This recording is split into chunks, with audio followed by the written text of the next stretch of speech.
sa issue ng Ang Bayan, Enero 7, 2026. Editorial, hadlangan ng pag-arangkada ng gera at pasismo ng imperialismong US.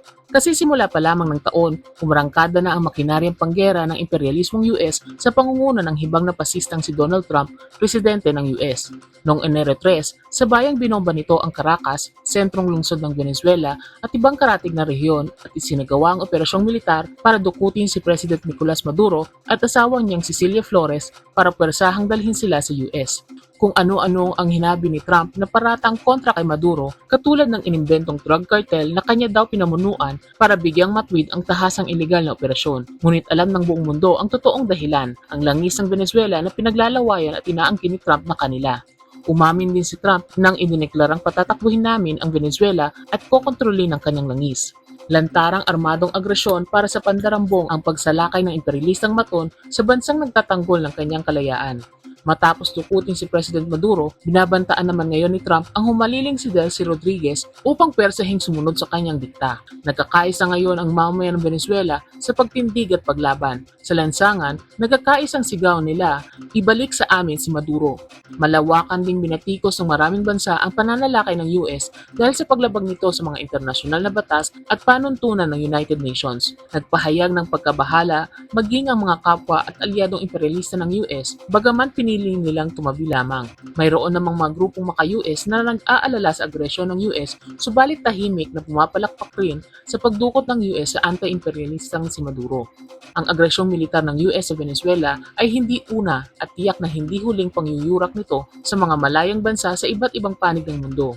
Mula nagtapos ang ikalawang digmaang pandaigdig, ang US ay nanakop, nanlusob, nanghimasok, pumatay sa mga lider, nagkudeta, nagluklok at sumuporta sa mga maka-US na pasistang diktadura sa hindi bababa sa 30 bansa. Talakhan sa Latin America, pati na sa Asia, kabilang ang Middle East.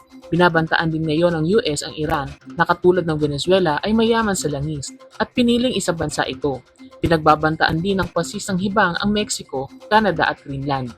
Sa ilalim ng bagong pinirmahang National Security Strategy ni Trump, idineklara nito ang balak na gawing pinakamakapangyarihan at pinakanakamamatay ang pwersang militar ng US. Idineklara ni Trump ang planong pagbakod sa Latin America na itinuturing nilang aming bakuran. Isa itong banta laban sa Cuba, Colombia, Brazil at iba pang bansang nagtataguyod ng kanilang karapatan sa sariling pagpapasya. Ang tahasang pagsalakay ng US sa Venezuela ay bagong antas ng pagsahol ng pasistang terorismo ng US sa harap ng tumitinding imperialistang kontradiksyon.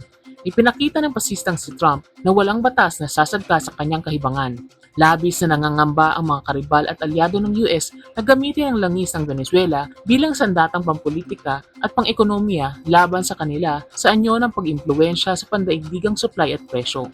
Sa pangunguna ng US, palaki ngayon ang inilalaang pondo sa gastusing militar. Pumasok na sa bagong antas ng militarisasyon ang imperialistang Japan sa pagbuhos nito ng wala pang kapantay na laki ng pondo sa produksyong militar.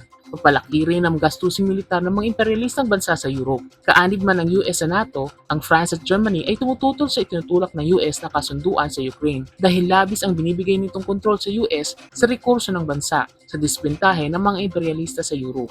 Tanda ng lumalalim na krisis ng imperialismo ang tumitinding pag-aagawan ng pinakamalaking kapangyarihan para sa mapagkukunan ng murang hilaw na materyales at mapaglalagakan ng sobrang kapital sa anyo ng pagpapautang at pamumuhunan. Agawan sa teritoryo ang dahilan ng sumisiklab ng mga digmaan sa iba't ibang panig ng mundo, mula sa gerang proxy ng US sa Ukraine laban sa Russia, pagdurog ng US at Zionistang Israel sa Gaza, pagsaklot ng mga imperialista sa Syria, pambobomba ng US sa Yemen at Somalia, at pakikigirian ng US sa China sa South China Sea.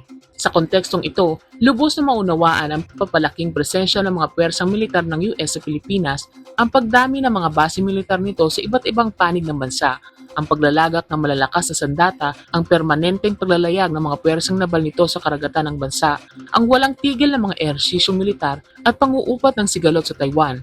Itinayo ng US ang Task Force Philippines upang pahigpitin ang kontrol nito sa Armed Forces of the Philippines at tibayin ang pangunahing haligi ng paghahari nito sa Pilipinas. Sa susunod na 5 taon, plano ng US magbuhos ng $2.5 billion ayudang militar hanggang sa 2030. Lahat ng ito'y walang kinalaman sa pananaig ng batas o kalayaan sa paglalayag sa karagatan. Matapos na ipinakita ng US sa Venezuela na pag-apak sa mga pandaigdigang panununtunan, mga hangal at bulag na puppet ng US na lamang tulad ng AFP, si Marcos at mga grupong tulad ng Akbayan ang pumapalakpak sa pagpupulis-pulisa ng US sa South China Sea. Lalong walang kinalaman ang presensya ng US sa pinamamaraling pagtatanggol ng kalayaan ng Pilipinas. Taliwas dito, ang paparaming mga sundalong Amerikano at iba pang dala nitong dayuhang tropa sa Pilipinas ang pinakamalaking pagyurak sa kasarinlan ng bansa. Hindi lamang ginagamit ng US ang bansa para sa kanyang imperialistang interes, kinakalagad din nito ang Pilipinas sa gerang taliwas sa kapakanan ng bayan. Pinalalakas nito ang AFP